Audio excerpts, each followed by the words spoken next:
안녕하세요 여러분. 여러분들의 입시 퍼실리테이터 쌍티 스마트 상쌤입니다.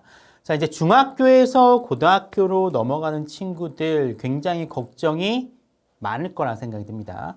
특히 이제 중학교에서 고등학교로 넘어가는 과정에서 많은 것들이 바뀌죠. 일단 뭐 수업에서부터 시험, 그리고 성적 체계까지 많은 것들이 바뀝니다. 여기에다가 이제 중학교 때와는 다르게 이 고등학교 때에는요, 이 대학 입시라고 하는 아주 당면한 목표와 경쟁이 있기 때문에 엄청나게 많은 걱정을 아마 할 거라 생각이 듭니다. 더군다나 2025학년도에 고1이 되는 학생 같은 경우에는 어마무지한 변화가 기다리고 있어요. 바로 고교학점제라고 하는 엄청난 교육 시스템적으로 많은 변화가 여러분들을 기다리고 있습니다. 이 단순하게 시스템만 바뀌는 게 아니에요. 고교학점제 때문에 이 2025학년도 고1 학생들이 보는 2028 대입에서도 마찬가지로 많은 변화가 예상되고 있습니다. 이 대학 입시라고 하는 건요, 일단 기본적으로 여러분들이 열심히 해야 되는 거 맞습니다. 시험 공부 열심히 해야 돼요. 내신 공부도 열심히 해야 되고, 여러분들이 고3에 보게 될 수능 공부도 열심히 해야 됩니다. 이와 더불어서 이제 학교 생활 충실히 해서 학교생활기록부, 학생부라고 하죠. 학생부에 여러분들의 탐구와 노력들이 담겨 있도록 열심히 계획도 하셔야 되고 실천도 하셔야 되고 친구들과 협업을 통해서 결과물이 나와줘야 됩니다. 물론 이제 이런 여러 가지 개인적인 노력이 필요한 건 사실 이게 기본입니다. 여기에 더불어 입시라고 하는 건 기본적으로 전술과 전략이 반드시 있어야 되는 겁니다.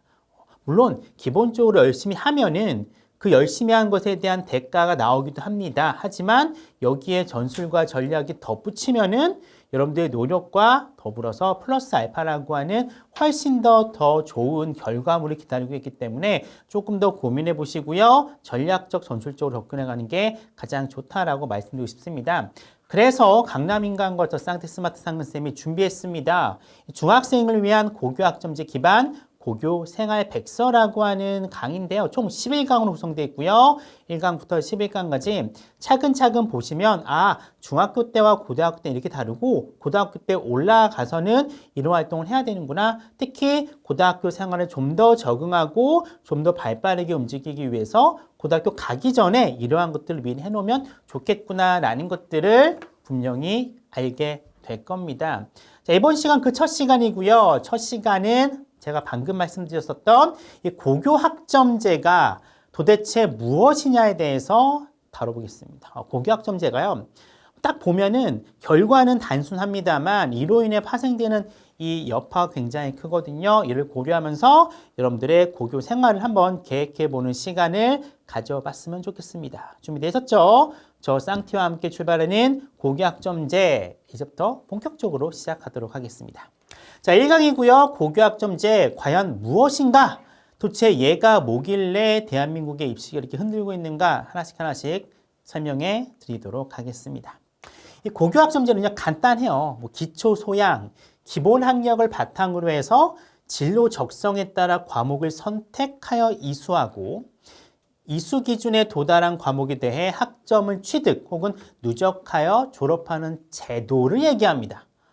먼저 보면은 별거 아닌데요? 열심히 학교에서 마련한 교육과정을 따라가서 열심히 해서 졸업하는 제도입니다. 이거예요, 원래 고교학점제가. 그런데 문제는 이 고교학점제 2025학년도를 기준으로 봤을 때 그 이전과 그 이후의 변화 포인트가 상당합니다. 이 변화 포인트는 특히 대학 입시라고 하는 여러분들의 인생에서 어떻게 보면 가장 중요하다고 할 첫 번째 고비를 결정질 수 있는 큰 변화를 만들어냈어요. 자, 일단 2025학년도 고1부터 이 고교학점제가 적용이 됩니다. 위에 보시면 2022 개정교육과정이라고 나와 있습니다. 2022 개정교육과정은 보통 학교에서 기본적인 시스템을 만들어가는 게 교육과정이거든요. 교육과정이 매번 개정이 됩니다. 2009년도에 한번 개정이 됐고요. 2015년도에 개정이 됐고 2022년도에 개정이 됐습니다. 그래서 개정된 시점의 어떤 그 해의 이름을 따서 2022 개정교육과정이라고 해요. 시스템은 2022년도에 초판이 나오고요. 2025년도부터 본격적으로 적용이 되는데 특히 이제 2022 개정교육과정이 주목을 받았던 이유는 바로 이 고교학점제 때문입니다. 이 고교학점 때문에 굉장히 많은 것들이 바뀌고 있기 때문에 그래요. 자, 제가 말씀했다시피 2025학년도 고1이 되는 학생입니다. 그렇다면 2024 올해죠.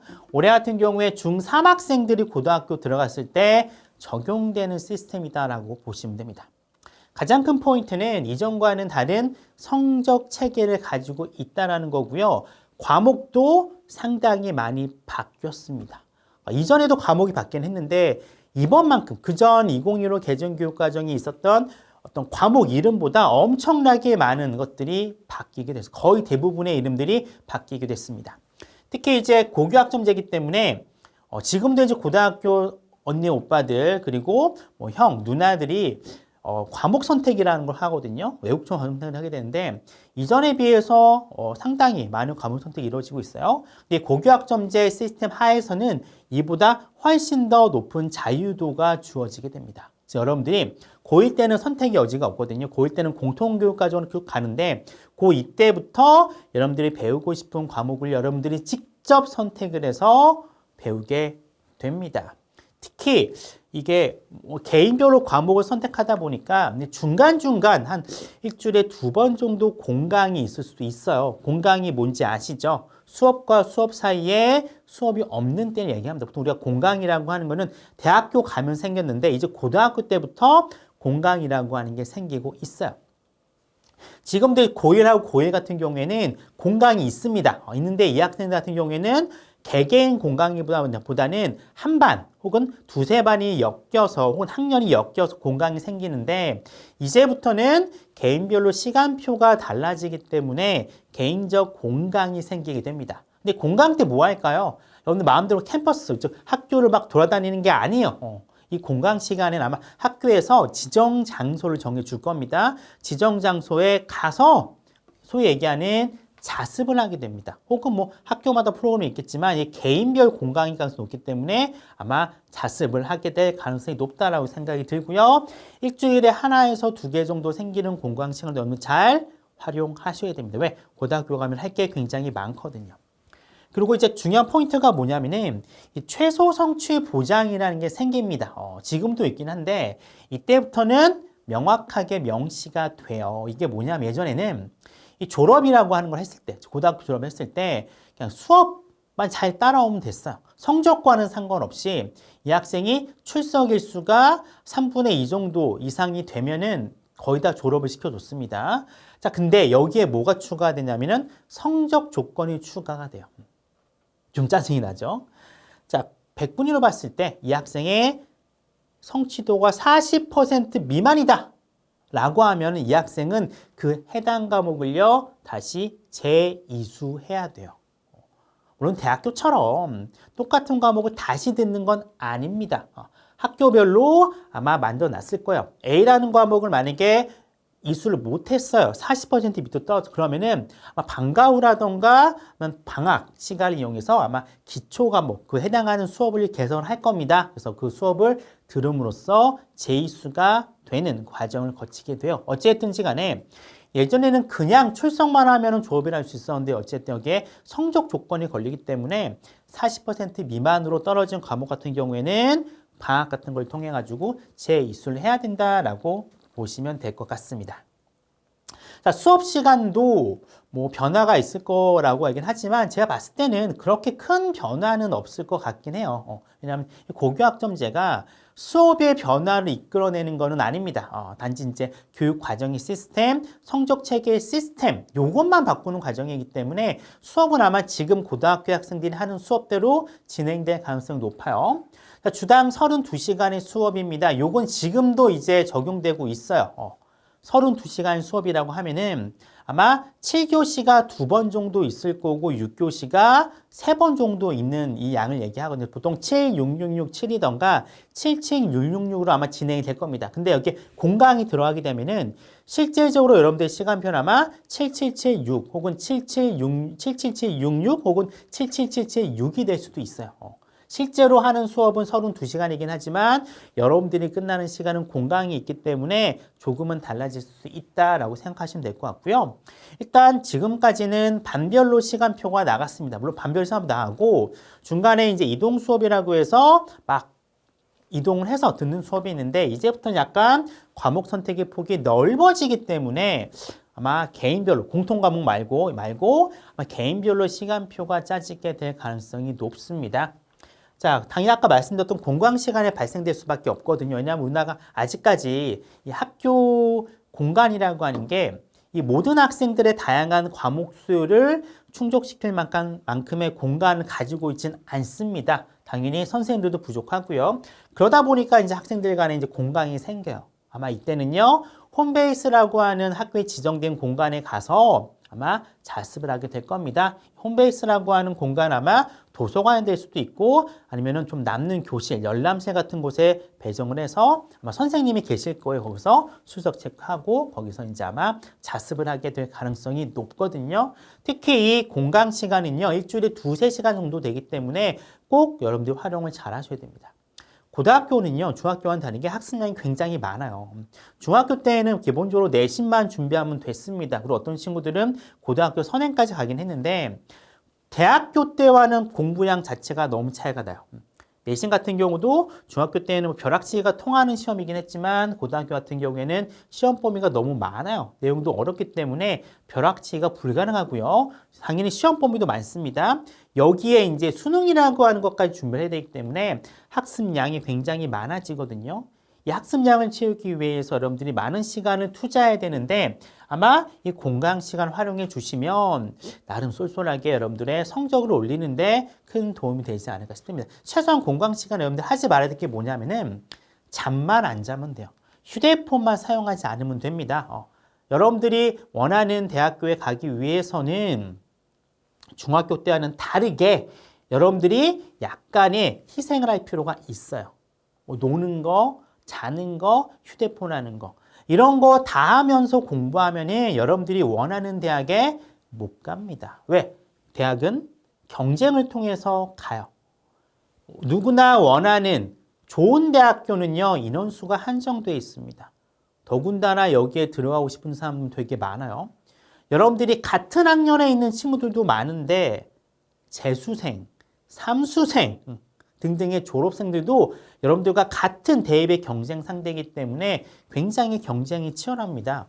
이 경쟁에서 여러분들이 원하는 결과를 얻기 위해서 어떻게 해야 돼요? 남들보다 조금 더 열심히 해야 됩니다. 그래서 이 학교에서 주어지는 공식적인 자습 시간인 공강 시간을요, 굉장히 활용을 잘 하셔야 돼요. 그리고 이제 당연히 이 학교마다 선생님들의 수가 다르잖아요. 가르치는 과목도 다릅니다. 근데 아이들이 배우고 싶은 과목은 굉장히 많아요. 특히 이제 아이들의 과목 선택의 자유도가 높아진다고 했잖아요. 그러면 단위 학교별로 이 과목의 수요를 충족시키기 힘들 겁니다. 그래서 고등학교 가면은 이 온오프 온라인으로 진행되기도 하고 직접 찾아가기도 합니다. 이 공동교육 과정이라는 게 많이 개설이 될 거거든요. 만약에 여러분들이 듣고 싶은 수업이 있는데 여러분들이 다니는 학교에서 이 수업이 개설이 안 돼요. 지원 학생이 적어서 혹은 가르칠 수 있는 선생님이 없어서 여러 가지 이유가 있겠죠. 그런 경우에는 이 공동교육 과정을 활용하시면은 충분히 여러분들이 듣고 싶은 수업을요, 선택하고 들을 수 있게 됩니다. 이게 왜 중요하냐?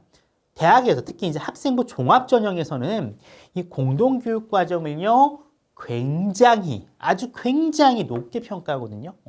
이 아이는 학교에 개설이 안 됐네? 그런데도 불구하고 이 아이가 정말 필요한 과목을 직접 선택을 해서 여기까지 가서 듣는 학생이구나. 이 학생은 조금 더 뽑아볼 만할 것 같아. 라는 인식을 가지고 있거든요. 그래서 학생부 종합전형을 생각하는 친구들은 학교에 개설되지 않은 조금 높은 수준의 수업 혹은 자기가 듣고 싶은 수업의 수업을요, 공동교육 과정을 통해서 이수하시면 분명히 대학에서 플러스 알파 점수를 받을 가능성이 높다는 거 이해해 주시기 바랍니다. 요거는 지역마다 좀 다르거든요. 좀 다르기 때문에 이 홈페이지가 있어 각 지역마다 홈페이지가 있기 때문에 1학년 말고 2학년 때부터 보통 공동교육 과정이 개설이 되거든요. 들어가셔가지고요. 학교에는 없지만 듣고 싶은 수업이 있는지 찾아보시면은 어느 정도 시간표를 짜는데 도움이 될 거라 생각이 듭니다. 그리고 아까 말씀드렸었던 가장 큰 포인트는 다양한 수업이 선택 가능하다라고 했는데 요거는 이제 물리적인 한계가 있다라고 말씀드렸습니다. 학교마다 환경이 달라요. 그렇죠? 이 과목이 개설이 되더라도 이 개설에 신청한 학생 수가 굉장히 적으면 개설이 안 되기도 합니다. 그리고 학생들이 굉장히 듣고 싶어하는 특정 과목을 듣고 싶어하는 학생들이 많음에도 불구하고 이 수업을 가르칠 선생님이 없을 수도 있기 때문에 생각보다는 많은 수업이 개설이 안 될 수도 있습니다. 이게 이제 고교학점제 단점이라고 할 수 있는데요. 요거는 여러분들이 충분히 공동교육과정을 해결 가능하니까 공동교육과정을요 좀 활용해 주시면 좋을 것 같고 제가 나중에 이 공동교육과정도 설명해 드릴 거거든요. 그때 보시고 여러분들이 듣고 싶은 교육과정이 있나 과목이 있나 살펴보시면 좋을 것 같습니다. 자, 교육과정 개편을 말씀드리겠습니다. 이게 예전 지금 이제 고1 학생들이 받고 있는 교육과정에 있는 교육 편제표거든요. 크게 이제 교과는 이 보통 교과랑 전문 교과랑 나뉩니다. 전문 교과는 보통 이제 우리가 전문적인 어떤 특정한 아주 약간 높은 수준 혹은 특정한 직종과 관련되어 있는 과목이 배정되어 있긴 하는데 이 전문 교과 가운데 약간 수준 높은 교과가 있거든요. 이것도 이제 학교마다 개설된 경우가 있어. 어쨌든 편의상 나눈 겁니다. 교과를 보통 교과랑 전문 교과 나눴고 이 보통 교과를 두 개로 나눠요. 1학년 때 모두 다 배우는 공통 교과와 2학년 때부터 배우게 되는 선택 교과로 바뀌게 됩니다. 이 선택 교과도 마찬가지로 일반 선택 과목과 진로 선택 과목으로 나뉘게 돼요. 그럼 이 차이가 뭐냐면은 큰 차이는 없어요. 공통 교과는 1학년 때 다 같이 배우는 거 이거고 선택 교과는 아이들이 이제 자기가 선택해서 배우는 교과거든요. 근데 선택 교과도 일반 선택과 진로 선택도 나눴잖아요. 이 나눈 차이점은 성적 차이기 때문에 나눈 거예요. 현재 고등학교에서는 이 공통 교과랑 일반 선택 교과가 9등급 상대평가로 성적이 매겨지게 돼요. 이에 반면에 선택 교과 중에 진로 선택 혹은 모든 전문 교과는 A, B, C라고 하는 절대평가로 성적이 매겨지고 있습니다. 크게. 그래서 이렇게 나눠지고 있는데 이게 2022 개정교육과정, 즉 2025학년도 고1부터는 이렇게 바뀌게 됩니다. 조금 더 세분화가 됐어요. 세분화가 됐는데 이 세분화가 됐다는 게 중요한 게 아니에요. 세분화가 되어 중요한 게 아니라 이 교과의 성적 체계가 어떻게 바뀌었느냐가 훨씬 더 중요합니다.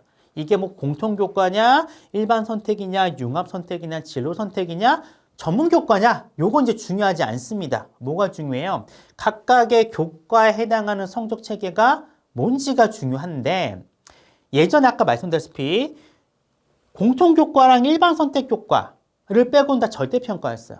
절대평가라는 얘기는 솔직히 절대평가가 공부할 좀 더 편하거든요. 왜냐하면은 시험을 볼 때 까다로운 문제를 내지 않습니다. 절대평가는 A, B, C잖아요. 특정 점수에 따라 성적이 나눠지는 거기 때문에 상당수 아이들이 A를 받게끔 성적 체계가 짜져요. 그리고 수업 자체도 약간 타이트하기보다는 조금 더 자유롭게 진행이 됩니다. 그래서 학생들도 좋고 선생님들도 좋아하는 그런 과목이 보통 절대평가 과목인데 이에 비해 상대평가는 어때요? 비율에 따라서 성적이 채점이 돼요. 그럼 어떻게 돼요? 우리 아이가 아무리 90점 이상을 받더라도 중학교에서는 90점 넘으면 무조건 A잖아요. 절대평가로 치러지는데 상대평가는 어떠냐면은 내가 아무리 90점을 맞더라도 내 위에 있는 아이가 더 많으면 이 아이는 1등급을 못 받을 수도 있습니다. 심지어는 99점이더라도 100점이 많으면 99점 맞은 아이들은 2등급이 될 수도 있는 게 상대평가예요. 즉 내가 얼만큼 잘했느냐보다는 내가 얼마만큼 남들보다 잘했느냐를 평가하는 게 상대평가거든요. 그러면 상대평가 과목 같은 경우는 굉장히 경쟁이 치열해져요. 그리고 시험 자체도 어찌됐든 요거는 등수를 나눠야 되는 거잖아요. 나누기 때문에 소위 우리가 얘기하는 어려운 문제 혹은 약간 굉장히 지엽적인 문제 이런 것들이 출제가 많이 됩니다. 공부하기도 힘들고 수업도 굉장히 타이트하게 나가는데 자 이제 바뀐 교육 과정에서 원래는 어떻게 했냐면은 1학년 때 배우는 공통교과만 상대평가 5등급이었고 상대평가 9등급이었고 나머지 절대평가였어요. 원래는. 근데 이게 다시 한번 논의를 한 끝에 어떻게 바뀌느냐? 이렇게 바뀝니다. 뭐로 바뀌었어요? 다.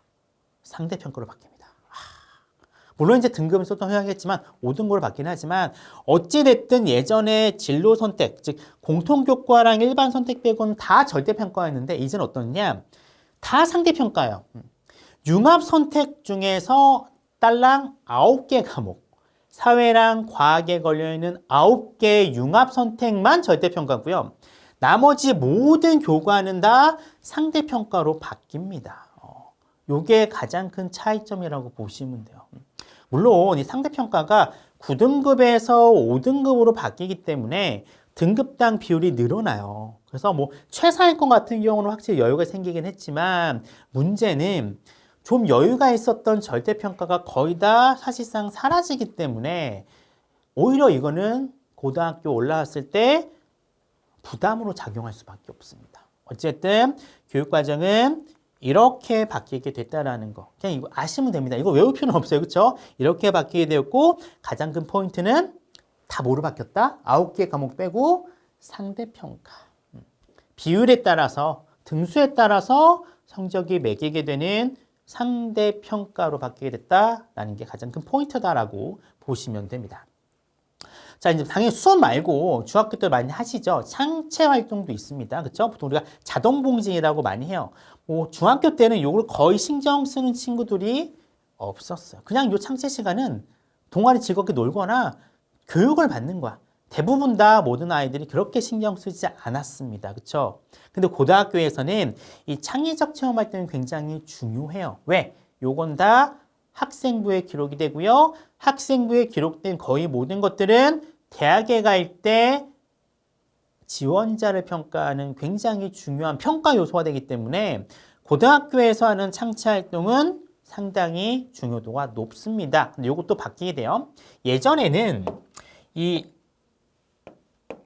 창체가 이렇게 앞자리만 따서 자, 빨간색으로 바꿔볼까요? 한번요. 자, 봉진이라고 했어요. 자동봉진. 자율활동의 자, 동아리의 동, 그리고 봉사활동의 봉, 진로활동의 진을 따서 자동봉진이라고 해서 창체활동을 얘기를 했는데 이게 고교학점제 하에서는 3개로 바뀝니다. 자율자치, 동아리, 진로활동, 즉 자동진으로 바뀌어요. 자동진. 근데 무슨 큰 의미가 있냐? 없어요. 사실 없어요. 왜냐하면은 이 봉사활동이 동아리로 들어가게 됩니다. 봉사활동이. 의미가 없죠. 자동봉진. 지금도 봉사활동은 대입해서 그렇게 의미가 없거든요. 그러니까 이거 넣어버렸어요. 자동진이라고 하는 창체로 바뀌게 되고 창체 시간이 바뀌죠. 총 24단위를 이수하도록 되어 있는데 이 2022 교육과정에서는 18학점만 이수하면 되도록 바뀌었습니다. 뭐 학점은 중요한 건 아니에요. 어차피요. 그래서 이 총 18학점짜리 창체는 아까 말씀드렸다시피 자율자치와 동아리, 진로활동을 나누게 되는데 뭐 지금과 거의 똑같다라고 보시면 돼요. 세부 사항이 바뀐 건 아닙니다.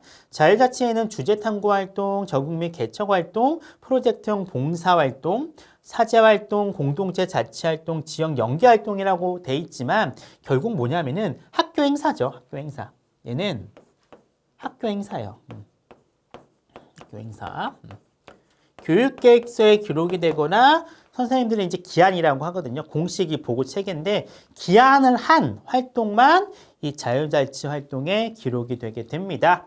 그 다음 동아리 활동은 다 아실 거예요. 뭐 여기 책자에 보시면은 뭐 나중에 뭐 학교 가면 받으실 텐데 뭐 학술 동아리, 예술 동아리, 스포츠 동아리, 놀이 동아리 이게 동아리 활동입니다. 동아리 활동에 관련된 모든 것들이 여기 기재되기도 하고 기존에 이제 봉사활동에 기록이 됐던 교내 봉사활동, 지역사회 봉사활동 이런 것들이 동아리란에 기재가 되도록 바뀌게 됩니다. 큰 변화는 없어요. 그렇죠? 그 다음에 진로활동은 뭐 진로와 관련된 활동이 여기에 다 기재가 되기도 해요. 상체활동 같은 경우는 그렇게 큰 변화는 없다라고 보시면 돼요. 왜냐하면 봉사활동 자체가 지금도 고등학교에서는 따로 기록을 하지 않거든요. 않기 때문에 사실상 그냥 유명무실하던 봉사활동을 동아리에 이렇게 넣었다라고 보시면 될 것 같고요. 그냥 요건 나중에 뒤에 나올 거거든요. 창체가 굉장히 중요하기 때문에 창체 활동을 어떻게 활용하는지 그 파트에 가서 좀 더 자세하게 설명해 드리도록 하겠습니다. 어쨌든 창체 활동이 이렇게 바뀐다는 거 아시면 되고요. 이제부터 설명할 게 뭐냐면 이제 이 2022 개정교육과정, 특히 고교 학점제 하에서 여러분들이 어떤 수업을 듣게 될 거냐에 대해 설명해드리도록 하겠습니다. 자, 일단 공통 과목입니다. 1학년 1학기, 2학기 때 배우게 되는 과목을 얘기하고 요거는 대부분 다 전국에 있는 모든 학교에서 공통으로 진행이 된다라고 아시면 돼요. 국어 같은 경우에는 공통국어 1, 2로 나뉘는데 1, 2는 간단하죠. 1학기 때 배우면 1, 2학기 때 배우면 2예요. 예전에 이게 국어, 수학은 수학, 상하지만 그리고 영어 이렇게 나눠졌거든요. 나눠졌는데 그냥 이번에는 1년 동안 배웠어요. 근데 지금은 고교학점제는 학기제이기 때문에 한 학기에 그 과목이 끝나야 돼요, 이수가. 그래서 1, 2로 나뉘게 됩니다. 그래서 국어는 공통국어 1, 2, 공통수학 1, 2인데 지금의 수학상, 수학하라고 보시면 돼요. 공통영어, 그리고 통합사회 1, 2, 한국사 1, 2, 통합과학 1, 2, 과학탐구실험 1, 2, 여기에다가 이제 뭐 체육, 혹은 미술, 음악 같은 게 들어갈 수도 있고요. 기술과정이나 정보라던가 제2외국어나 한문 교양들이 1학년에 배치가 돼서 배울 수도 있습니다. 뭐 요 두 개 같은 경우에는 학교에 따라 달라지기도 합니다. 보통 1학년 때 이렇게 공통 과목을 배우게 되고요. 자, 차이점은 뭐라 그랬어요? 이전에는 1학년 때 배우는 과목은 1년짜리였습니다. 1년짜리였기 때문에 모든 이제 기록 자체가 연 단위로 돼요. 물론 성적은 1학기 성적이 따로 나오고 2학기 성적이 따로 나오긴 했지만 학생부 기록 자체는 1년짜리로 기록이 돼요. 물론 지금도 1학기, 2학기 나눠질 수는 있어요. 나눠질 수 있지만 예전에는 어쨌든 1, 2학기 나누더라도 글자 수 500자는 변하지 않았어요. 지금도 1학기, 2학기 나눠서 기록은 가능합니다. 근데 보통 대부분의 학교는 연 단위, 학년 만에 기록을 하거든요. 1학기, 2학기를 나눠서 기록을 하든 연 단위에 한꺼번에 기록을 하든 그 교과에 딸려있는 교과서 특기에 대한 글자 수는 500자로 똑같아요. 근데 이게 학기제로 바뀌죠, 학기제. 학기제로 바뀌기 때문에 기록의 양은 2배로 늘어나게 돼요. 1학기 때 한 거 1학기 때 기재가 돼야 되고요. 2학기 때 한 거는 2학기 때 기재가 돼야 돼요. 성적은 똑같이 1학기 성적 나오고 2학기 성적은 나옵니다. 차이점은 뭐라고요? 학생부 기록이 이제부터는 1학기 때도 나오고요. 2학기 때도 나와요. 각각 500자입니다. 곱하기 2라고 돼 있잖아요. 그럼 예전에는 500자였는데 1학년 때 이제부터는 뭐가 바뀌는 거예요? 1학년 때 학생부가 1000자가 기록이 되는 겁니다. 학생부의 양이 엄청나게 많이 늘어나게 되겠죠. 1학년 교과서 특의 분량이 2배로 증가하게 됩니다. 교과서 특이라고 하는 건 중학교 때는 거의 신경을 안 쓸 거예요. 그렇죠? 특목 자사고 준비한 애들만 좀 신경을 썼지 대부분의 아이들은 교과서 특이 뭐가 적혀 있는지 학생부 자체에 대해서 별 생각이 없었잖아요. 솔직히 얘기하자면 기껏 봐봤자 신경 쓰는 거는 ABC 적혀 있는 성적만 봤을 겁니다. 근데 고등학교 와서는요. 성적도 굉장히 중요하지만 학생부에 어떤 내용이 기록되어 있는 것도 굉장히 중요하게 보기 때문에 고등학교 들어와서 굉장히 신경을 많이 써줘야 돼요. 근데 이전까지는 연단이기 때문에 대부분의 학생 1학년 때는 놉니다. 1학년 때는 그냥 성적만 해요. 시험 공부만 하고요. 뭐 탐구 활동이라든가 독서 활동을 잘 안 합니다. 그러다가 이제 2학기 때 들어서 학생부를 기재해야 되니까 부랴부랴 하게 되는데 이제부터 그러면 안 된다는 거예요. 왜? 1학기 때부터 바로 기재가 되기 때문에 여러분들이 고등학교 입학하자마자부터 뭘 신경 써야 돼요? 학생부 기재에 대해서 신경을 써야 되는 시기가 온 겁니다. 굉장히 골치가 많이 아파졌어요. 자, 어찌됐든 교과서 특의 분량이랑 그때 분량이 2배가 늘어납니다. 문제는 이 교과서 특을 활용하는 대표적인 전형이 교과전형, 학생부 교과전형과 학생부 종합전형이 있어요. 예전에 교과전형 같은 경우에는 내신만으로 뽑았는데 이제 바뀐 고교학점제 하에서는 이 내신만 반영하는 교과전형 많이 사라질 겁니다. 그 이유는 설명해 드릴 거예요. 어쨌든 서류를 포함하게 되는 교과전형과 학생부 종합전형에서 1학년에 차지하는 비중은 양이 늘었기 때문에 늘어날 수밖에 없어요. 그래서 이 두 전형, 소위 얘기하는 수시죠. 수시 전형에 조금 신경을 써야 되는 친구들은 1학년 1학기 학생부 기재부터 좀 일찍 신경을 써야 된다 라는 결론에 도달하게 됩니다. 한마디로 뭐예요? 여러분들 고등학교 가자마자 신경 써야 될 게 많이 늘어났다는 겁니다. 자, 1학년 1학기 때부터 학생부 기재를 신경 써야 돼요. 이게 굉장히 큰 포인트입니다. 많은 친구들이 또 1학년 때 열심히 하거든요. 왜냐하면 기재가 1학년 말에 나오니까. 보통 그 나온 걸 보고 난 출신 안 될 것 같아. 정시로 갈 거야 라고 생각을 하게 되는데 1학년 1학기 때부터 이렇게 기재가 되기 때문에 많은 친구들이 1학년 1학기 때 학생부를 보고 나서 바로 정시로 갈 수도 있을 것 같긴 해요. 근데 정시도 또 호락호락 가지 않습니다. 이것도 나중에 설명해 드릴게요. 그리고 이제 과목별 수행평가를 통한 교과 세트 기재가 되고 수행평가가 다양해지겠죠. 그리고 개인별 탐구활동을 통한 교과 세트 기재까지 여러분들이 1학년 때부터 신경을 써야 되는 겁니다. 근데 신경 쓰는 게 그냥 한다고 하는 게 아니에요. 여러분 남들 전략이 있다고 말씀드렸잖아요. 내가 관심 분야, 내가 가지고 있는 관심 분야가 뭔지에 대해서 고민해 봐야 되고 이 관심을 조금 표현하기 위해서 내가 어떤 노력을 했는지도 고민해 봐야 돼요. 어떤 책을 읽을지, 어떤 논문을 읽을지, 어떤 실험을 하고 어떤 보고서를 쓸지, 어떤 발표를 하게 될지 이런 것들을 1학년 1학기 때부터 고민해 보셔야 됩니다. 자, 미리 준비하고 계획해야지 여러분들이 원하는 학생부가 나옵니다.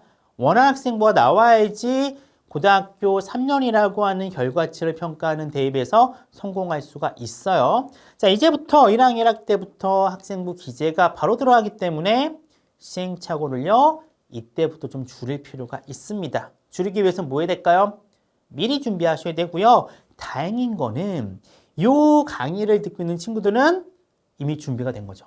제가 알려드리는 거 하나하나 준비해 놓으시면은 고등학교 갔을 때 저거 상근쌤이 얘기한 건데 저거 이렇게 하면 되는구나. 아, 나는 이렇게 해야지. 다른 학생들보다 조금 더 빠르게 준비할 수 있다는 거 정말 운이 좋다라고 말씀드리고 싶습니다.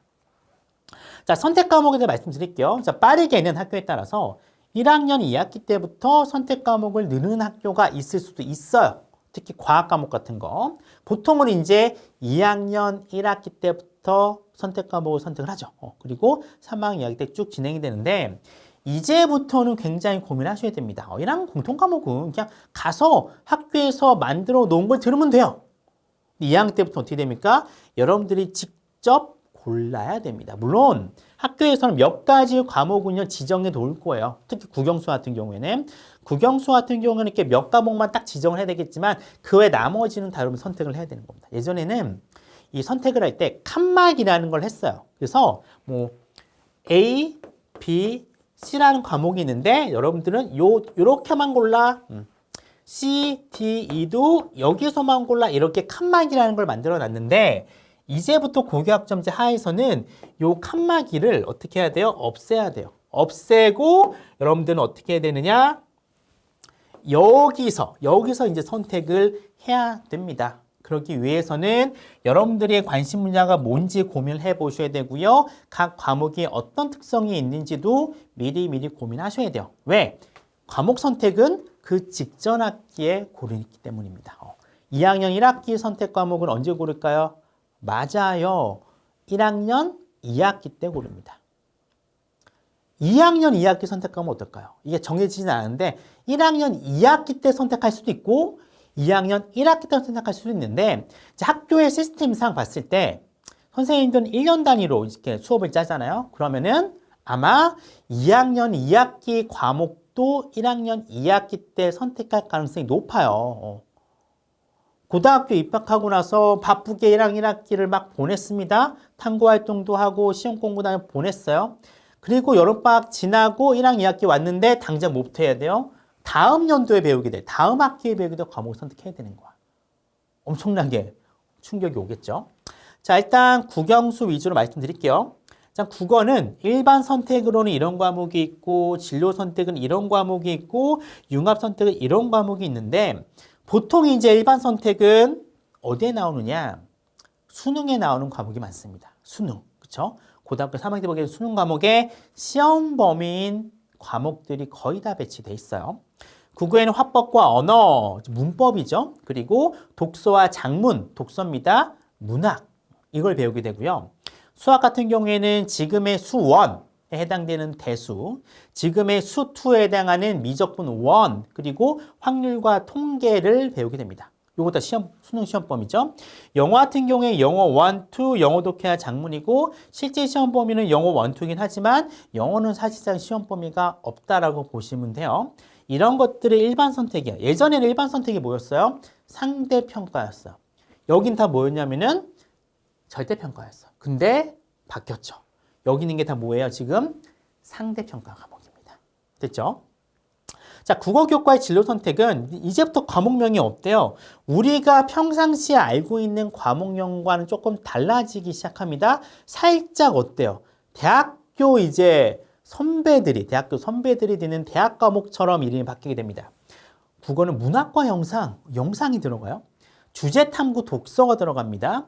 직무 의사소통이 들어가요. 벌써 이름부터 우리가 평범한 과목과는 좀 다른 타이틀이 보입니다. 수학은 기하, 미적분 2, 경제 수학, 직무 수학, 인공지능 수학이 있고요. 영어는 영미문학 읽기, 영어 발표와 토론, 심화 영어 독해와 작문, 직무 영어가 있어요.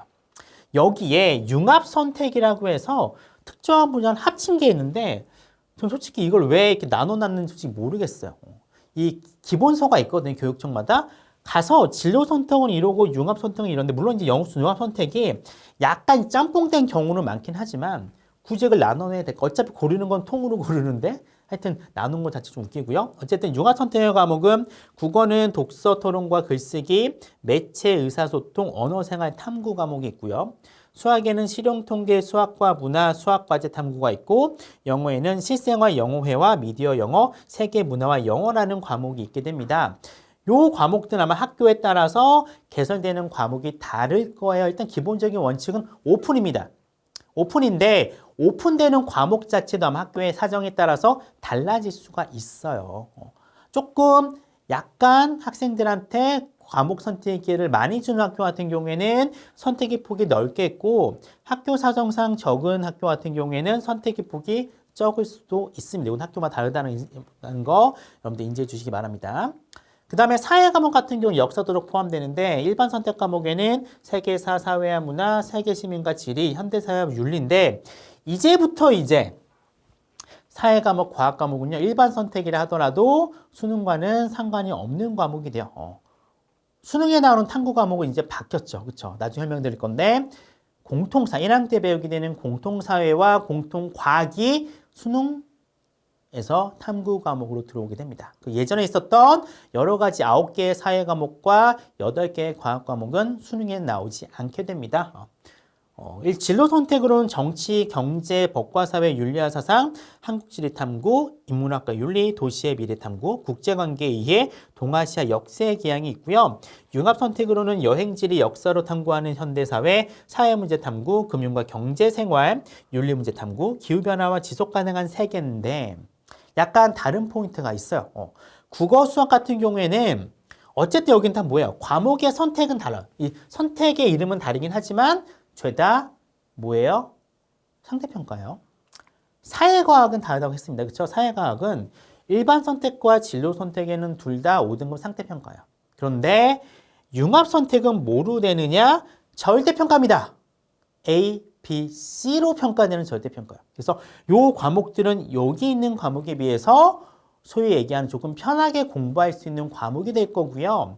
아마 요런 것들은 보통 2학년 때부터 배우긴 하지만 아마 이런 과목들은 고3 과목에 조금 집중적으로 배치가 되지 않을까 좀 생각이 돼요. 이유도 내가 나중에 말씀드리도록 할게요.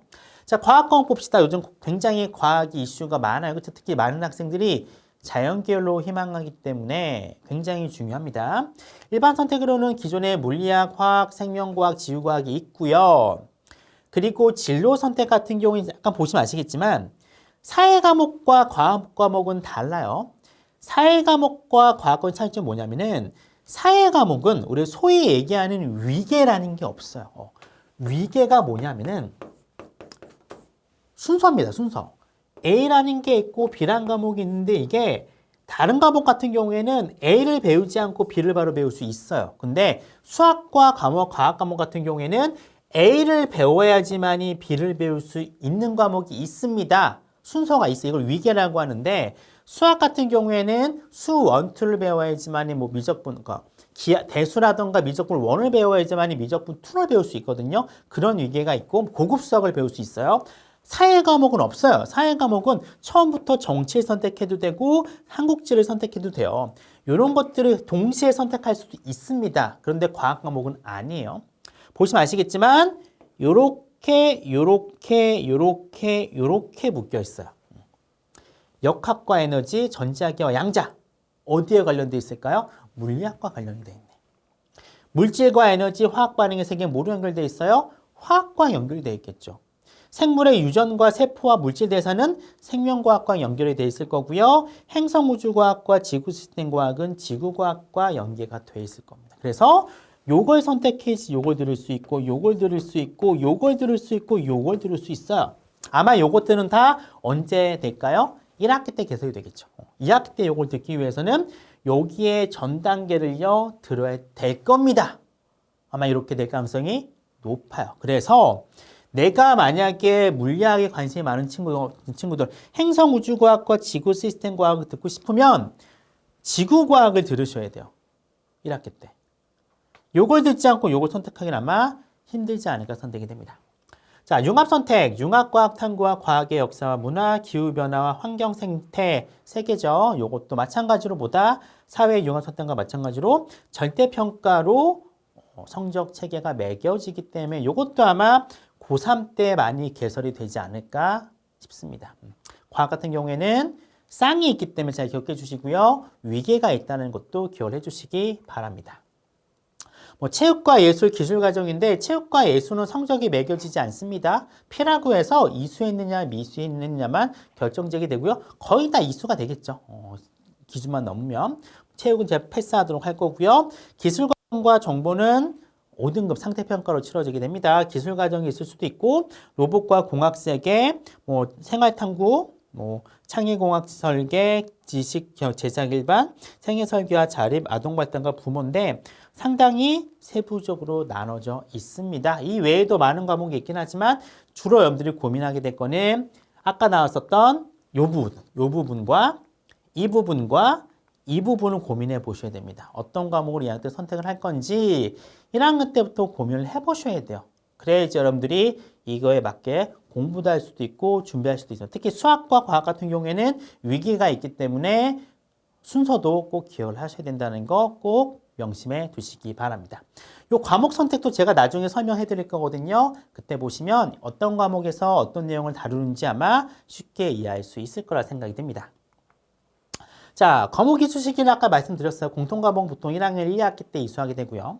선택 과목은 일반 선택, 융합 선택, 진로 선택으로 나뉘는데 빠르면 1학년 2학기 때 배울 수도 있고 보통 대다수 학교들은 2학년 1학기 때부터 배우게 됩니다. 중요한 거는 이 선택을 언제 할까요? 이때 합니다. 이때 하기 때문에 1학년 1학기 때부터 고민해 보셔야 돼요. 1학년 1학기 때 하면 설문조 들어갈 거예요. 과목 선택 수요조사 들어갈 거고 1학년 2학기 때 본 선택이 들어갈 거기 때문에 고민을 조금 해보실 필요가 있다라고 말씀드리고 싶습니다. 자, 과목 선택 굉장히 중요해요. 특히 이제 사회 과목보다는 수학과 과학 과목은 굉장히 선택 과목이 중요합니다. 중요하기 때문에 내가 어떤 전공을 지원할 건지 어떤 분야에 관심이 있는지를요 고민해 보셔야 돼요. 중학교 때는 안 하셔도 돼요. 솔직히 얘기하자면 중학생이 어떻게 내가 어떤 직업을 갖게 될지 어떻게 알겠습니까? 공부하냐 바쁜데. 근데 고등학교에서는 중요해요. 왜냐하면은 대학교 전공을 골라야 될 거 아닙니까? 고르려면은 여러분들이 최소한 어떤 방향으로 갈 건지 고민해 보셔야 되고 그 첫 번째 선택지가 과목 선택에서 결정이 난다는 거 기억해 주기 바랍니다. 자, 이제 중요한 거 나갑니다. 이제는 앞에 과목 선택은 이런 게 있구나 아시면 돼요. 가장 중요한 건 뭘까? 성적입니다. 자, 일부 과목을 제외한 모두 상대평가 5등급이에요. 상대평가 5등급이라는 게 가장 큰 포인트다. 이걸 기억하셔야 돼요. 일부 과목은 뭐였어요? 사회, 과학의 융합 선택 9개 과목입니다. 요거를 제외한 모든 과목은 5등급의 상대평가로 성적이 매기게 돼요. 자, 1등급부터 5등급까지 있습니다. 구간 비율과 누적 비율을 보시죠. 구간 비율은 각각의 등급에 이 정도의 학생이 있다는 거고 누적 비율은 뭡니까? 얘는 1등급, 얘는 2등급까지, 얘는 3등급까지. 이게 누적 비율이에요. 그렇죠? 누적 비율로 여러분들이 계산하면 돼요. 요게 중요한 게 아니죠. 요게 중요한 거야. 내가 몇 퍼센트에 들어갔냐에 따라서 여러분들이 1등급인지 2등급인지가 결정이 되게 됩니다. 자, 5등급 체계에서 1등급 1. 딱 듣기만 해도 가슴이 설레죠. 1이에요. 넘버원이라는 겁니다. 1등급은 10%입니다. 10%. 10% 적어 보이죠? 엄청 많은 겁니다. 9등급 체계 안에서는 1등급이 4%밖에 안 됐어요. 거의 2배 반이는 겁니다. 1등급이 10%고요. 2등급은 24%인데 누적 비율로 따지면 34%까지가 돼요. 이게 퍼센트 하면 잘 여러분들이 이해가 안 가는데 우리가 만약에 여러분들이 학교에서 100명이라고 칩시다. 200명, 보통 200명 정도 되니까 200명이라고 쳤을 때, 그쵸? 일단 1등급은 몇 명이 될까? 20명이 되겠죠? 20명. 자, 20등까지가 1등급이 돼요. 자, 2등급은 어떻게 될까? 34니까 일단 21등부터 시작해서 곱하면 몇 명? 68등까지, 68등까지. 여기가 2등급이에요. 3등급은 69등부터 시작해서 몇 명? 132등까지입니다. 그렇죠? 이렇게 등수에 들어야 돼요. 각 과목별로 말이에요. 물론 이제 동점자가 생기면 등수는 약간 바뀔 수도 있습니다. 어쨌든 기본적으로 여러분들이 입학한 친구들이 몇 명인지를 딱 보시고 나서 계산해 보셔야 돼요. 그래서 내가 1등급을 받으려면 몇 등 안에 들어야 되는구나. 2등급을 받기 위해서는 몇 등 안에 들어야 되는구나를요. 계산해 보셔야 됩니다. 문제는 뭐냐면은 여러분들 시험을 봤을 때 여러분들 채점 하잖아요. 채점했을 때 알 수 있는 건 뭐밖에 없어요.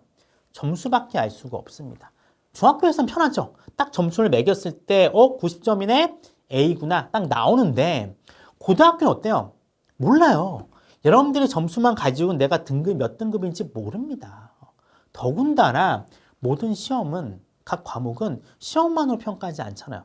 중간고사, 기말고사 두 번 봅니다. 그리고 수행평가도 봐요. 그러니까 이 등급은 기말고사도 보고 중간고사 보고 중간에 수행평가도 보고 그 다음에 기말고사를 봐야지만이 등급이 정확하게 나옵니다. 그래서 이 학교 시험이든 수행평가든 굉장히 열심히 하셔야 돼요.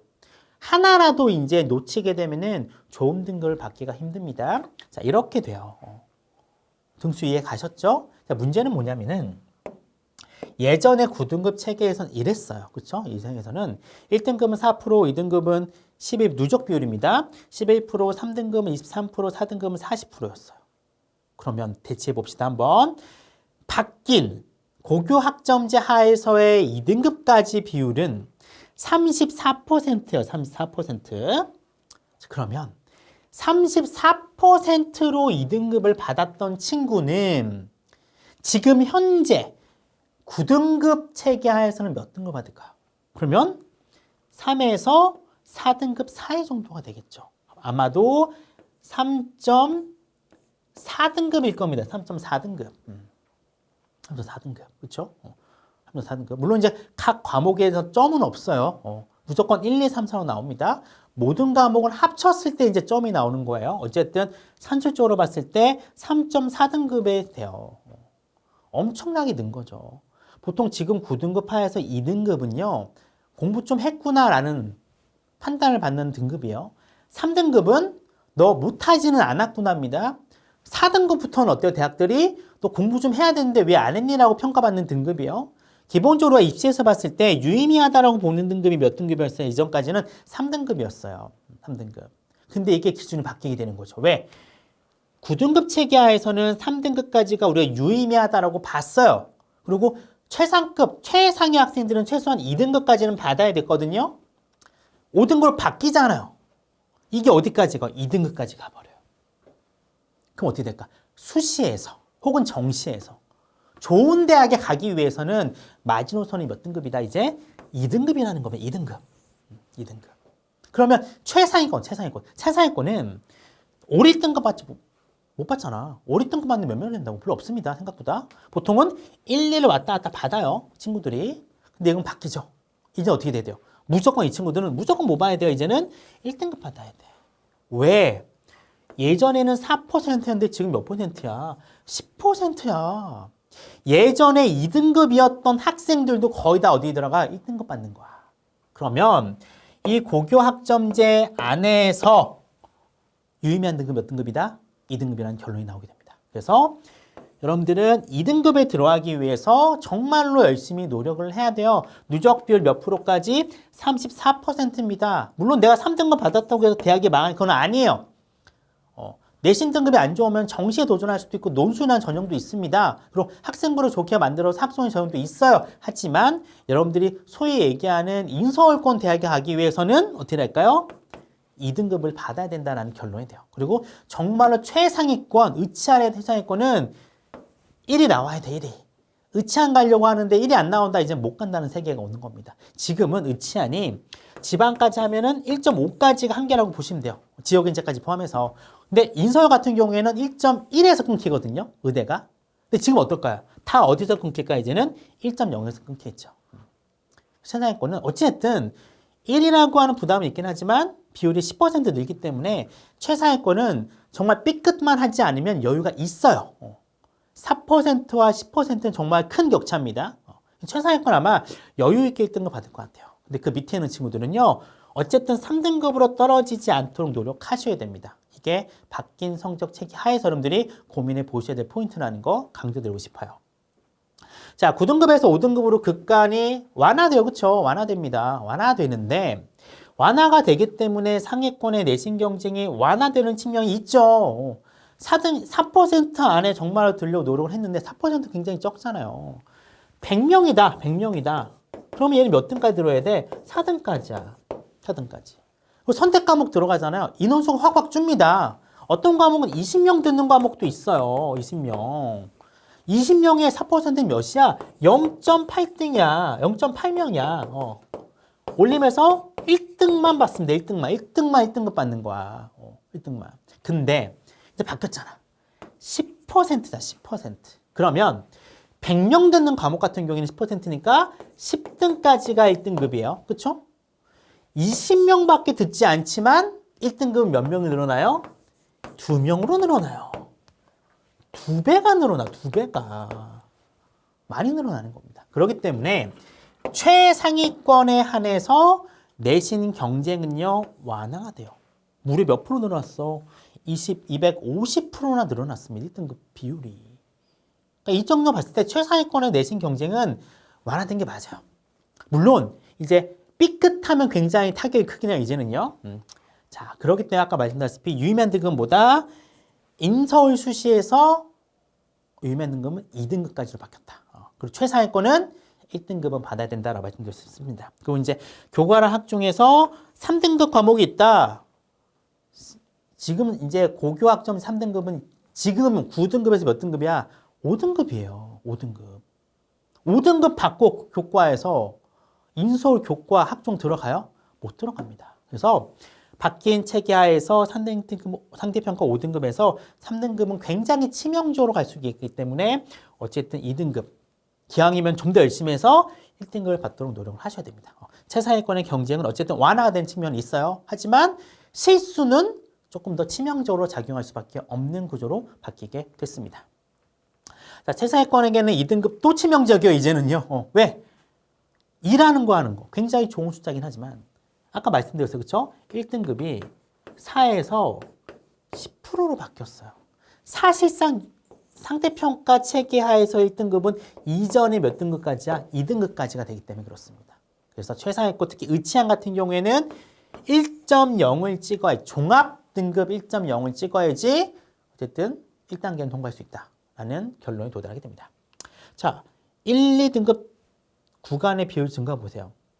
1등급 비율 예전에 4%고 2등급 비율 7%였습니다. 합해서 11등급이었어요. 근데 지금 어떻게 바뀌어요? 10%, 24%, 누적 비율 34%로 바뀝니다. 1등급 무려 250% 늘어나고요. 2등급 무려 340%까지 늘어납니다. 3배나 늘어, 3배 반이나. 그리고 1, 2등급 누적 비율 하면은 무려 300% 곱하기 3배가 늘어났기 때문에 2란 숫자를 마지노선으로 생각을 하고 여러분들이 고등학교 때 시험 준비, 수행평가 준비를 하셔야 되는 겁니다. 자, 따라서 이 지금 9등급 체계하에서 내신 100 가능하고 있어요. 상당히 수 많은 대학들이 내신 100으로 학생부 교과 전형 운영하고 있습니다. 그러면 9등급에서 5등급으로 바뀌었어요. 보통 2등급 초반 되면 인서울 가능했습니다. 이제 어때요? 바뀐 체계에서 2가 똑같은 2가 아니죠. 그리고 비율이 어떻게 됐어? 2등급까지가 무려 3배가 늘어나요. 3배가. 그러면 내신만으로 학생을 뽑기가 대학 입장에서는 너무나도 부담스러워집니다. 너무나도 부담스러워져요. 그렇죠? 물론 내신 100으로 뽑는 대학도 있을 수 있어요. 지방 쪽 수도권 대학 충분히 내신 100 뽑겠죠? 학생 수가 적으니까. 근데 선호도가 높은 인서울권 대학에서는 내신 100 학생부 전형은 보기 힘들 겁니다. 자, 따라서 지금도 몇 대학들은 교과 100으로 안 뽑아요. 교과 전형이긴 한데 학생부 보고요. 면접까지 봅니다. 교과세 특 반영할 겁니다. 학생부 종합 전형 모든 걸 다 반영하진 않아요. 교과세 특 내신과 교과세 특까지는 볼 가능성이 높아요. 소위 얘기하는 서류가 추가가 되겠죠. 그리고 지금 일부 대학이 하는 것처럼 면접 반영될 확률이 높아요. 왜? 내신 100으로는 아이들을 변별하기가 너무 힘들어졌으니까. 여기와 더불어 상당수 많은 대학들은 교과 전형에 수능 최저라는 걸 겁니다. 학생부 교과 전형인데 수능 점수를 봐요. 등급이 나오잖아요. 등급의 제한 조건을 겁니다. 이걸 어떻게 할까요? 올려버리겠죠. 올려버리면 1단계를 내신 100으로 뽑아. 그런 대학들은 수능 최저를 높일 수도 있고 내신 100 안 되니까 교과세 특도 보고 면접도 반영해요. 여기에 수능 최저까지 걸고 지금보다 조금 더 높게 걸 확률이 높아집니다. 한마디로 뭐냐? 기존의 내신 100 교과 전형은 뭐가 될까요? 플러스 알파가 추가될 확률이 거의 99.9%다 라고 보시면 돼요. 그럼 이게 뭐냐? 내신 100 전형의 장점이 뭐냐면은 학교 시험만 잘 보면 돼요. 학교 공부에만 충실하고 지금도 수능 체제가 있습니다. 수능에서 이 학교에 갈 수 있는 수능 체제만 딱 맞으면 통과돼요. 그렇죠? 학종보다는 확실히 준비하기 좀 덜합니다. 근데 이제부터는 어떻게 돼요? 내가 교과 전형을 지원하더라도 교과세 특 신경 써야 되고요. 면접도 신경 써야 되고요. 그리고 수능 부담은 더 높아졌다라고 생각하시면 돼요. 그래서 기본적으로 학생부 교과 전형을 준비한 친구들은 할 게 더 많아졌다는 겁니다. 부담이 좀 더 상승했다라고 보시면 돼요. 자, 상대평가 등급 산출 과목이 늘었죠. 예전에는 일반 선택이랑 공통 과목만 9등급으로 성적이 나와요. 나머지 진로 선택과 전문 교과는 다 상대평가, 절대평가 ABC로 나왔어요. 근데 지금 어떻게 됐어요? 융합, 사회과학의 융합 선택 과목 9개 빼고 나머지 모든 건 상대평가로 바뀌었어요. 상대평가. 산출 과목이 급증하게 됐습니다. 그렇죠? 이전까지는 2015 교육과정 하에서는 진로 선택과 전문 교과가 ABC 절대평가 이게 보통 3에서 많게는 40%까지 차지했어요. 과목에서. 근데 지금은 어떻게 됩니까? 내년도 고1부터는요. 거의 모든 과목이 상대평가로 바뀌게 돼요. 비록 9에서 5로 줄긴 했지만. 이게 무슨 말이에요? 제가 모두에서 말씀드렸을 거예요. 절대평가 과목은 학생도 좀 편하고 선생님도 편해요. 시험에 대한 부담이 없습니다. 상당수 많은 아이들, 60% 이상인 아이들의 A등급이 맞게끔 만들거든요. 시험도 굉장히 안 깊어요. 시험에 대한 부담이 없기 때문에 수업에 대해서도 굉장히 편안하게 수업을 하십니다. 다양한 수업을 많이 하세요. 근데 상대평가 과목이 되면은 등급을 나눠야 돼요. 진도를 나갈 수밖에 없습니다. 물론 다양한 수업을 할 수 있어요. 하지만 등수를 나눠야 되기 때문에 시험 대비를 하셔야 돼요.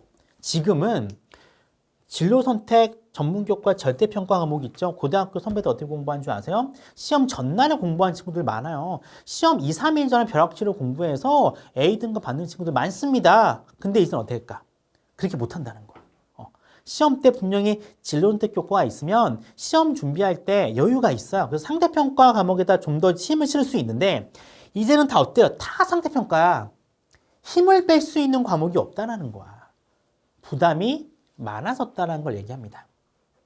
자, 상대적으로 내신 준비 여유가 있었던 진로 선택 교과가 상대평가로 바뀌잖아요. 그렇죠? 거의 다 모든 과목이 상대평가로 바뀝니다. 근데 지금 보면 어떻게 되냐면은 지금은 상당수 진로 선택 과목이 고3에 있어요. 고3에. 고3부터 우리가 뭘 해요? 고3 때? 여러분들 수능 공부를 많이 합니다. 수능 공부를 많이 하기 때문에 진로 선택 교과를 정말로 3학년에 집중 배치해냈어요. 특히 이공계 같은 경우, 자연계 같은 경우에는 3과목밖에 없어요. 내신이 나오는 게. 국어, 수학, 영어 빼고는 다 진로 선택 과목입니다. 상대적으로 내신 부담이 적으니까 수능에다가 힘을 팍팍팍 실을 수 있었어요. 근데 지금 바뀌죠. 다 뭐로 바뀌는 거야, 이제는요. 상대평가화가 된 거야. 심지어 고3에 있는 과목조차도 다 상대평가로 바뀌어요. 그럼 어떻게 될까? 지금과 비교했을 때. 물론 내신이 9에서 5라고 하는 완화된 측면이 있긴 하지만 어찌됐든 힘을 뺄 수 있는 과목의 수가 거의 없습니다. 그럼 어떻게 될까? 수능 준비하는 게 부담이 될 수밖에 없죠. 내신 부담이 있는데. 특히 정시 같은 경우에는 이제 내신이 들어갈 수도 있단 말이에요. 그럼 3학년 2학기 때도 뭘 해야 돼? 고3 학생들은요. 내신 준비를 해야 되는 거야. 상대적으로 뭐가 줄어들어요? 수능 공부할 시간이 줄어든다는 겁니다. 요거는 굉장히 커요. 왜? 바뀐 이 고교학점제에서의 대입은 수능의 위력이 훨씬 더 세지거든요. 근데 막상 고3 때는 어때요? 수능 공부할 여력이 지금과 비교했을 때보다 조금 더 부담이 많아진다는 거죠. 안 좋아진다는 얘기입니다. 자, 두 가지 양측면이 있어요. 그렇죠? 9에서 5로 바뀌었기 때문에 등급 극간의 여유는 존재합니다. 속잔 이것 때문에 내신 경쟁이 완화됐다라고 해요. 요건 최상위권에만 해당됩니다. 최상위권은 분명히 완화가 돼요. 1에서 2로 떨어질까 조바심 맞았던 친구들은 거의 다 1을 받을 겁니다. 거의 다 1을 받을 거예요. 거의 다.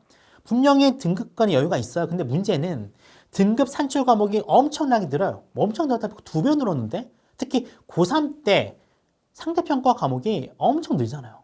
정말로 아까 제가 얘기했었던 사회 과목, 사회 과학의 융합 선택 과목을 고3에 몰빵해서 배치하지 않는 이상 지금 현재 고3과 비교했을 때 내신 부담이 곱하기 2는 높아졌다라고 보시면 됩니다.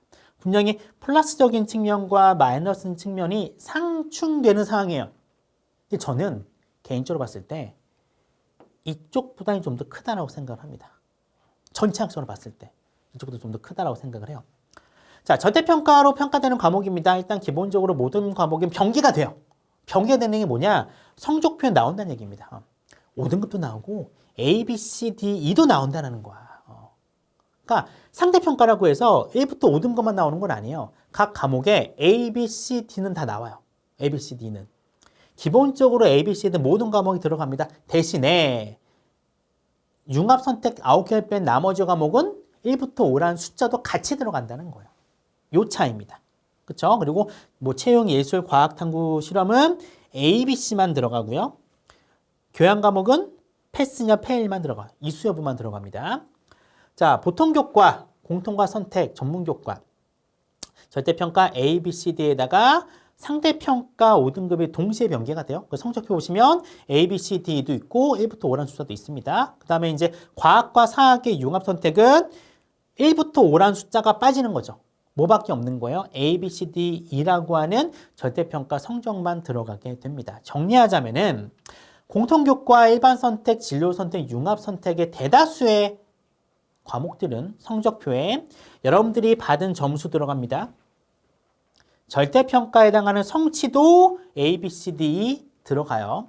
상대평가 점수 1부터 5란 숫자 매겨지게 되고요. 그리고 각 성취도별, 그렇죠? 요 A부터 E까지에 들어간 학생이 몇 %가 들어갔느냐, 요것도 보입니다. 그리고 전체 과목의 평균도 들어가고 요 과목을 몇 명 들어갔는지 들어가요. 요거는 전문교과도 동일합니다. 뭐만 차이가 나요? 사회랑 과학 과목의 융합 선택만 뭐가 안 들어가는 거야? 1부터 5란 숫자가 없는 거라고 보시면 됩니다. 간단하죠? 이 모든 게 거의 다 들어가요. 예전에는 일반 선택과 공통 선택만 이렇게 들어갔어. 성취도는 아예 대학에도 안 갔어요. 솔직히 안 갔습니다. 성취도가 가는 거는 진로 선택만 갔어요. 근데 지금 어때? 다 가는 거야. 다 가. 시험 때 받은 점수도 가요. 절대평가 점수도 가요. 척차 등급도 가요. 그 지금처럼 성취도별 분포 비율도 가고 과목 평균도 가고 수강자 수도 가요. 지금보다 더 많은 정보가 대학에 간다는 얘기입니다. 이게 굉장히 커요. 요것도 대학에서 봐요. 봐. 도대체 이 학교 평균 점수가 높으면 보통 쉽다는 얘기잖아요. 반대 얘기는 이 학교에 구성한 학생들의 실력이 높다는 얘기도 가능합니다. 수강자 수, 요거는 여러분들의 점수를 약간 배려하는 거죠. 똑같은 어떤 과목 학교마다 다르다고 했잖아. 어떤 과목은 정말 남학생들만 있어서 물리학이 50명 들을 수도 있어. 어떤 학교는 여고기 때문에 물리학을 10명만 들을 수도 있어. 똑같은 2등급이지만 다르게 평가하겠죠. 다르게 평가합니다. 정성평가적인 면을 포함하기 위해서 수강사사 수도 굉장히 중요한 평가 요소가 된다는 것도 기억해 주시면 될 것 같아요. 자, 긍정적인 포인트부터 말씀드릴게요. 자, 선행수험 평가도 확대됩니다. 일단 기본적으로 선행수험 평가. 여러분들 굉장히 싫어한 거예요, 그렇죠? 굉장히 싫어하는데 이번에 발표된 고교학점제 내용에 이제부터 고등학교는 중학교도 표현되긴 하지만 서논술험 평가를 좀 더 확대하겠다라고 얘기를 하고 있어요. 그리고 지금도 봅니다. 지금도 봐요. 지금도 보지만 지금보다 더 확대하겠다라고 얘기를 하고 있습니다. 자, 일단 긍정적인 것부터 좋은 것부터 얘기해 드릴게요. 자, 보통 대부분의 시험은 오지선다형이죠. 1번부터 5번까지 보기 중에서 정답 하나만 고르는 겁니다. 하나만 봐요. 하나만 고르는 거야, 하나만. 근데 이 세상은 사람 보면 아시겠지만 정답이 하나만 있는 세상입니까? 아니에요. 아니잖아. 1번부터 5번까지가 딱딱딱 맞아떨어지는 세상이야? 아니죠. 그런 세상이 아니야. 지금은 특히 AI 시대입니다. AI 시대에 1번부터 5번까지 중에 정답 고르는 거는 누가 더 잘해? 여러분보다 AI가 더 잘해. 이거 가지고 인재를 평가하기 힘든 거야. 그래서 21세기 중반을 향해 달려가는 이 AI 시대는 단순히 1번부터 5번 중에서 답을 찍는 게 아니라 정말 어떤 문제를 맞닥뜨렸을 때 머릿속에 있는 모든 것들을 풀어낼 수 있는 이런 역량을 필요로 한 거잖아요. 다양한 생각이 나올 수 있는 거. 그렇죠? 이걸 평가하기에는 분명히 서논술험 평가는 긍정적인 포인트가 있을 거예요. 그리고 점수학적으로 봤을 때 선다형은 맞으면 맞고 틀리면 틀리는 거야. 그렇죠? 5점짜리 문제라고 합시다. 5.0짜리 문제야. 맞으면 5점인 거고 틀리면 0점인 거야. 근데 선원수령은요. 뭐가 존재하느냐? 부분 점수가 존재합니다. 그렇죠? 0점일 수도 있지만 만점이 5.0이었을 때 다양한 점수가 줄 수 있다는 거야.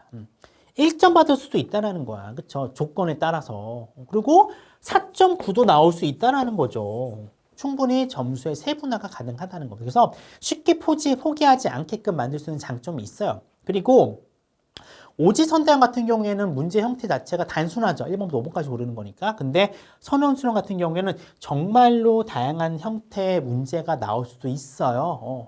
풀이 과정을 볼 수도 있는 거고, 글을 직접 쓸 수도 있는 거고, 뭐 여러 가지 조건을 맞춰서 영장을 할 수도 있습니다. 다양한 형태의 문제가 나올 수 있기 때문에 굉장히 여러분들의 머릿속에 있는 역량을요, 제대로 평가할 수 있다는 긍정적인 포인트가 있어요.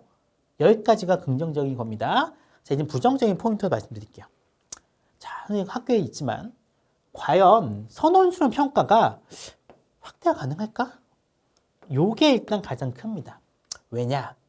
중학교 때에 비해서 고등학교는 뭐에 예민하느냐? 정말로 점수 1점에 여러분들이 예민해져요. 여러분뿐만 아니라 학부모님들도 굉장히 예민해집니다. 선택형은요, 기준이 간단하죠. 맞으면 맞는 거고 틀리면 틀리는 거야. 선택형 문제가 문제가 되는 경우는 답이 없음, 중복 정답 이런 경우만 문제가 생기는 거예요. 선행수령은 어때요? 기본적인 정답은 있습니다. 하지만 글을 쓰는 것 같은 경우에는 100% 정답 유형이 없어요. 다양하게 평가자의 관점에 따라 점수 줄 수도 있거든요. 한마디로 뭐야 이건요. 가장 큰 취약점이요. 평가자에 뭐가 들어갈 수 있어요? 주관이 들어갈 수 있어요. 물론 이 조건을 굉장히 세부화하고 이 선생님들이 모여서 동시에 채점하고 서로 바꿔가면서 확인을 하면은 이 주관성은 희석될 여지가 있긴 하거든요. 근데 현실적으로 과연 그렇게 하는 학교가 몇 개나 되냐 이거죠. 대부분 다 바꿔서 채점하는 학교 거의 없습니다. 자기에게 할당된 학생들만 봐요. 대부분 실제적으로 봤을 때. 점수만 나중에 확인 정도만 합니다.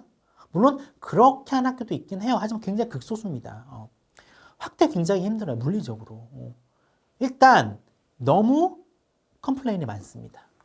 많기 때문에 어떻게 될 수밖에 없느냐. 조건이 너무 많아져요. 조건이 많아지고 이 선원수령 평가 확대가 왜 한 거죠? 여러분들이 머릿속에 있는 다양한 생각을 평가하겠다, 끄집어내겠다잖아. 근데 학교 시험은 어때? 점수가 나오는 거고 상대평가자 더군다나. 절대평가는 차라리 괜찮아. 유도리게 할 수 있어요. A만 받으면 되는 거니까. 근데 상대평가는 어때? 등수가 나와야 되잖아. 이 비율 아래 못 들면 나는 등급이 떨어지니까 1점이 굉장히 파워가 세단 말이에요. 그러면 이 친구들이 선행수능 평가를 봤을 때 납득이 하냐 이거지. 아니 쟤랑 나랑 다음 봤을 때 비슷한데 쟤는 왜 3점이고 저는 2점이에요? 이런 불만이 없겠어요? 생기죠. 굉장히 확대가 과연 가능할까? 의구심이 들어요. 굉장히 의구심입니다. 물론 조건도 많고 채점표를 세부적으로 만들면 이러한 한계는 줄어들 수 있겠지만 그럼 어떻게 됩니까? 답의 유형화가 돼버리는 거야. 선행수령 얘기는 하지만 결과가 어떻게 나와요? 선택형과 거의 비슷해지게 됩니다. 너무 조건이 세부적이기 때문에. 자, 그 얘기했던 거예요. 평가자에 따라 평가가 달라질 수 있다. 주관적이라는 거죠. 그리고 현실적으로 선택형은 그냥 돌리면 됩니다. 그렇죠? OMR 카드 채점하고 돌리면 10분 만에 딱 나와요, 결과가. 근데 선운수령은 어때요? 오래 걸리죠. 선생님들이 하나하나 봐야 돼. 그리고 부분 점수가 있기 때문에 한 명 답안지 볼 때 꼼꼼하게 봐야 됩니다. 그리고 만약에 그 문제가 논수령이었다고 칩시다. 한 사람 거 채점하는데 30분 걸려요. 이게 현실로 가능합니까? 힘들죠. 그리고 부분 점수가 있다라고 했는데 있어요. 근데 앞에서 이야기했던 이런 현실적인 한계 때문에 부분 점수가 존재하지만 부분 점수를 받는 학생들은 생각보다 적어요. 적습니다. 그럼 어떤 일이 벌어지는지 아세요? 서답형 답안지인데 둘 중에 하나 남겨요. 어떻게 남기느냐? all, or, nothing이 돼버립니다. 아예 안 쓴 친구들이 많아져. 선택형을 찍기라도 하잖아. 선운수는 아예 안 써버려요. 쓰긴 하는데 다 틀리는 거야. 꽉 채웠는데 조건이 안 맞아? 틀려버리는 거야. 그러면 오히려 표준 편차가 더 심해져요. 즉 결과를 보면은 포기하는 학생들의 수가 생각보다 엄청 많습니다. 그리고 다 많은 친구들은 별로 없어요. 극간의 차이가 너무 벌어지는 거야. 이런 한계점이 있어요. 그래서 이런 한계 때문에 과연 고등학교 현장에서 서논수령 평가가 진짜 나라에서 원하는 것만큼 확대될 수 있느냐? 더군다나 상대평가인데 원래 선언수능 평가가 확대가 뭘 전제로 뒀기 때문에 나왔을까요? 나라에서? 그래요. 절대평가를 기준으로 했기 때문에 나온 겁니다. 처음에 절대평가로 하긴 했잖아요. 근데 이게 바뀌었다는 거야, 상대평가로. 상대평가가 돼버린 순간 서론수능에 대한 부담이 평가자와 피시험자가 모두 갖게 됩니다. 이게 현실적인 한계가 있다는 거야. 하지만 준비해야죠. 왜? 나라에서 하라고 했기 때문에. 학교는 어찌 되긴 간에 이러한 변화 흐름에 따라갈 수 없을 겁니다. 뭐 어떻게 대비해야 될까요? 대비해야죠. 선행수령 커지는데. 안 할 거예요. 현실적으로 안 되나도. 그래도 할 수밖에 없잖아. 학교는 위에서 하라면 하는 데니까. 어쨌든 방법을 마련해낼 거고요. 표면적으로든 어떻게든 실질적으로든 선행수령 확대는 될 수밖에 없어요. 시행착오가 많겠지만 준비해야 됩니다. 자, 선행수령 결국 뭐예요? 아웃풋을 평가하겠다는 거잖아. 아웃풋. 여기에 있는 거를 끄집어내는 걸 평가하겠다는 겁니다. 그럼 어떻게 돼, 여러분들은요? 이 속에 많이 있어야죠. 뭘 해야 돼? 요걸 많이 해놔야 됩니다. 중학교 때. 든 게 많아야지. 나올 수 있는 게 많잖아. 이게 책이 됐든 교과서가 됐든 많은 것들을 내야 돼요. 그리고 넣는 것도 중요합니다. 요거 잘하는 친구들 많아요. 요거 생각보다 못하는 친구 많습니다. 왜? 연습 안 하기 때문에. 왜? 이전까지 여러분들은 인풋은 시험만을 위해서 한 거야. 선택형을 위해서. 고민할 필요가 없죠. 풀다가 답 1번, 5번 중에 하나 찍으면 되는 건데. 근데 선행수는 어때요? 명확한 정답이 없잖아요. 다양한 정답이 나올 수 있다니까요. 아웃풋 연습해야죠. 이전까지 특히 중학교는 단순 암기 이해만으로 충분히 됐지만 고등학교는 달라요. 그리고 선행수 확대되기 때문에 이런 연습을 해야 되는 거 중학교 때부터. 문제를 봤을 때 기계적으로 푸는 게 아니라 생각 한번 해야죠. 이 문제를 왜 냈을까? 이 문제에 대한 답을요, 보기에서 고르는 훈련도 중요하긴 하지만 요 답을 가리고 요 문제에 대해서 자기만의 답안을 작성하는 연습을 해보는 것도 필요합니다. 왜? 선행수능 평가야말로 제대로 된 연습이 되어 있지 않으면 정말로 좋은 결과를 받기가 힘듭니다. 자, 결국 선행수능은 정답을 번호로 표기하는 게 아니라 말하고 글로 표현하는 거예요. 그럼 어떻게 돼요, 여러분들은? 연습해야죠. 말로 하는 거 연습해야 돼요. 문제에 대해서 말로 설명하는 거 연습해야 되고 요 말이라든가 생각으로 했던 과정은 글로 쓰는 연습을 해야 됩니다. 이거 안 하잖아. 요건요 단시간에 되는 게 아니야. 지금 고등학교 외운다고 외워서 쓰는 거 많거든요. 이런 프로세스가 작동할 여지가 줄어들 수밖에 없다는 겁니다. 그리고 당연히 여러분들 이것 좀 하고 왔으면 좋겠어요. 글씨 연습 좀 하고 오세요. 정말 보면은 이 고등학교 학생들이 쓴 답안지 보잖아요. 거의 초등학교 글씨랑 거의 다를 바 없습니다. 정말 못 써요. 정말 악필 많아요. 여러분들 2세대이기 때문에 글씨 연습해야 돼요. 자, A가 요건데 이렇게 쓰는 학생들이 있어요. 그쵸? A입니다. 이렇게 써. 이거 누가 A로 봐요? U로 보죠. 이렇게 쓰는 학생들 많아요. 이렇게 쓰잖아. 이거를 이렇게 써버려. L이잖아. 이렇게 트는 경우가 많습니다. 영어뿐만 아니에요. 한글도 그러하고 숫자도 그러합니다.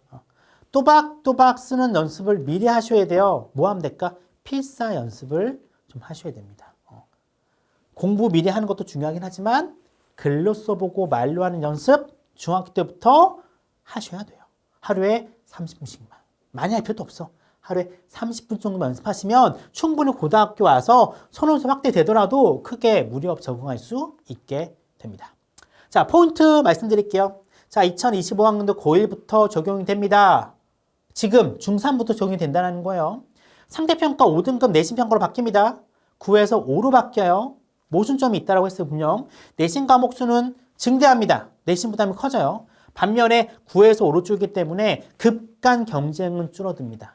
어쨌든 요거는 내신 부담 완화라고 한 측면이 있긴 하지만 물음표 해놨어요. 저는 이쪽이 좀 더 부담이 클 수 있다 생각이 되는 쪽입니다. 어쨌든 자, 다양한 선택 과목 가능합니다. 가능해요. 그래서 어떤 과목을 선택할지도 미리 고민해 보셔야 되고요. 방금 말씀드렸던 서론수는 어쨌든 확대가 된다고 했기 때문에 연습 꾸준히 해보셔야 됩니다.